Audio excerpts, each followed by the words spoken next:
Hey y'all, welcome back to Hatchets Hooch. I'm Hatchet. We got Johnson. What's up, man? What's going on, folks? Hanging out right Been a around. while.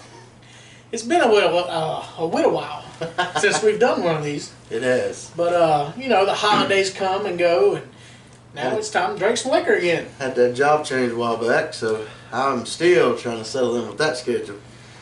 I'm getting up good 2 hours earlier than I was. That's bad when you're drinking bourbon. Yep. All right, so Johnson, we're gonna drink some Hennry Mckenna. You ever heard of it? Not much, but from what you told me, this is pretty wild here. Well, kind of. My grandpa was a drinking man, let's say. Known around Burke County, he was a drinking man. And when my grandma passed away, we found this jug she had of his. Now this is a Hennry Mckenna half-gallon jug that was produced in 1975.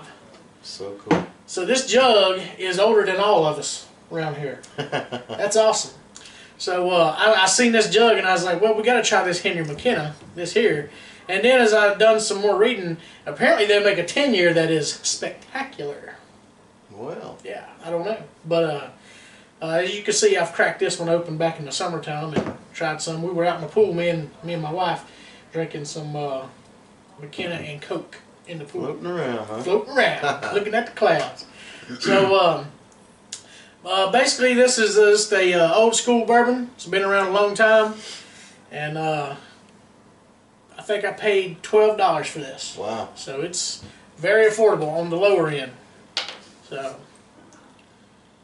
I don't think I have ever tried it. well, it's not around here. You don't see this at the bar. I mean, it's not really. Mm-hmm. There's a lower, like a aristocrat and lower bourbons that they have at the bar, and then there's the specialty ones. And yeah, Maker's Mark. You know, this kind of falls between the cracks. We don't really have it, so that's probably why you've never seen it. So as you'll see, we're missing a glass. That's right, I broke it. It's gonna be a little warm. Think so? It smells very distinct though. It does smell good. It's 80 proof, which is normal for regular bourbons, you know, small batch bourbons. So. Oh man, that smells really good. It does smell good. It's got a very faint smell. There's no overpowering alcohol, but this bottle's been left to breathe for a while too, so that could have a lot to do with it. It's got some sweetness in there. Sweetness, that I mean, you could almost say that smells Crown Royal sweet almost. Yeah, it really does. It really does. I I don't expect it to be sweet like that, but man, that smells smooth. The sweetness is overpowering of anything else. Of course, you've got a little bit of smoky smell there. Oh yeah. But I mean, it's normal bourbon. I think I'm gonna go ahead and start getting this mustache parted back a little bit here. We're ready to do some, settle in and do some drinking, huh? Do a little taste test here. Man, that smells good. Yeah, just that sweetness, and it's like a honey sweet caramel smell a little bit. Yeah. So let's try it. That didn't ding. I'm bad at it. Woo, smooth like water, ain't it? That is extremely smooth. There's a little heat on the back end. You can feel the heat, like you know it's coming. The whole way down, you never did feel it. It's only on it comes back up a little bit. Now, as far as the flavors go, Yum. it was, let's just drink some more.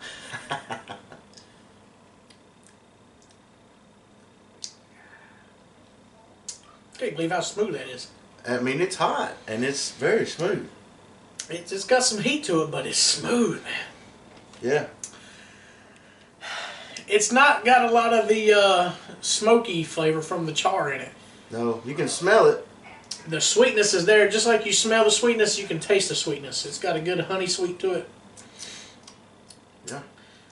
I smell caramel, but I don't taste any caramel. But it seems like there might be a little bit of toffee. Or butterscotch, maybe. I don't know. This will bring it out. It don't have a whole lot of, you know, unique flavors to it. It's just a It's a normal bourbon, you know. It's Yeah, so I mean, smooth. well, but it is a very superior taste.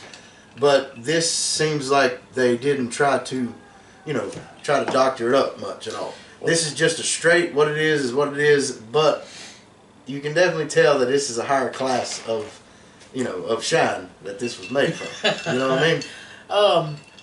Being that it's $12, it tastes like it's $12. Yeah, you can say that. It has one flavor. There's not a heavy back burn, but that is the only place that it's going to be warm.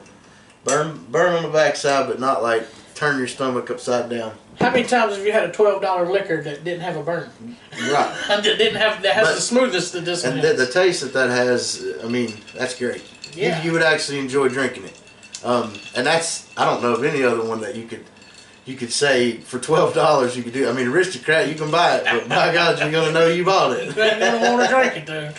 Yeah, that's great. That's good, man. That's incredible. I think it's pretty simple.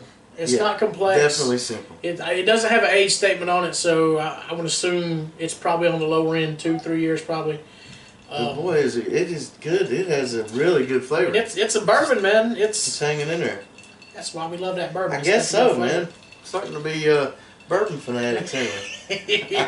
I don't believe that's ever went away, Dan Johnson. Matt has to talk me into tasting some rum or vodka and stuff. I'm like, no, man, we've got all this bourbon over here. This one is cool, man. I like that you got some history with it, and yeah. I love the fact that it was just so smooth, and it's $12. That's crazy. $12. That's crazy. Oh, the ice brought some of that smell down. Oh, I guarantee there'll be a lot more flavor come out. It's of this the heat will dumb down quite a bit. I got this big old fat open glass. I can't really smell a lot out of it though. I mean, it almost, like, you can smell it. It is almost vanilla honey, almost.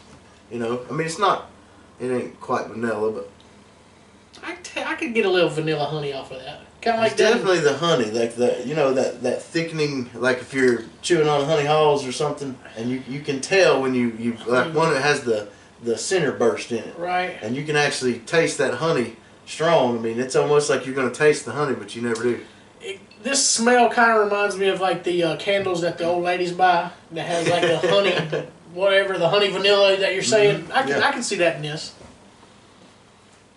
It might catch on fire too. All right, let's try the ice. Try to do a little lower. Ah, there we go. There it is.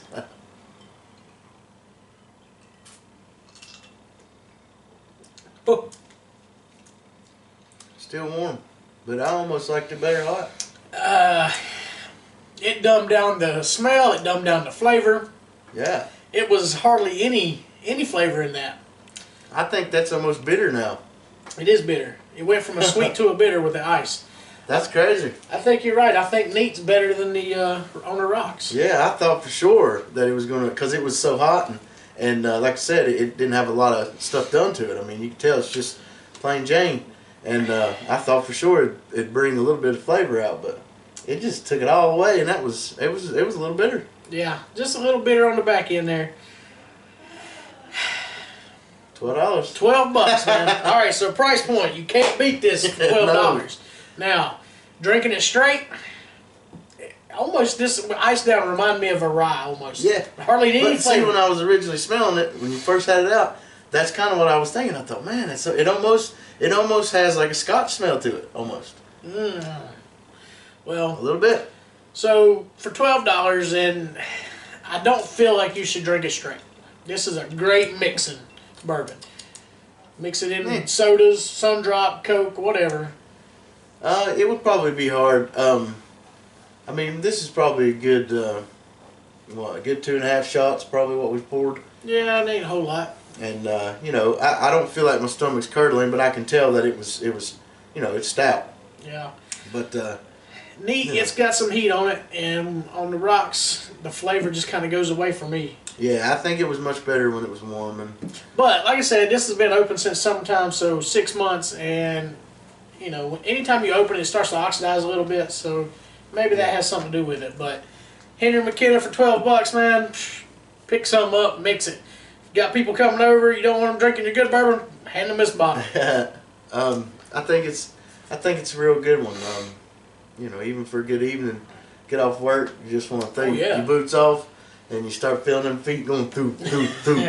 Pour you one little shot of, one good glass of this, and I suggest doing it while it's still hot. I would say you could probably like chill a bottle a little earlier. Oh yeah, put it in and the freezer. then bring it out, a little bit before where it starts to kind of come to a warming temperature. You don't want it to be, of course, room temperature, but if you want to knock a little bit of the heat down, I would say that.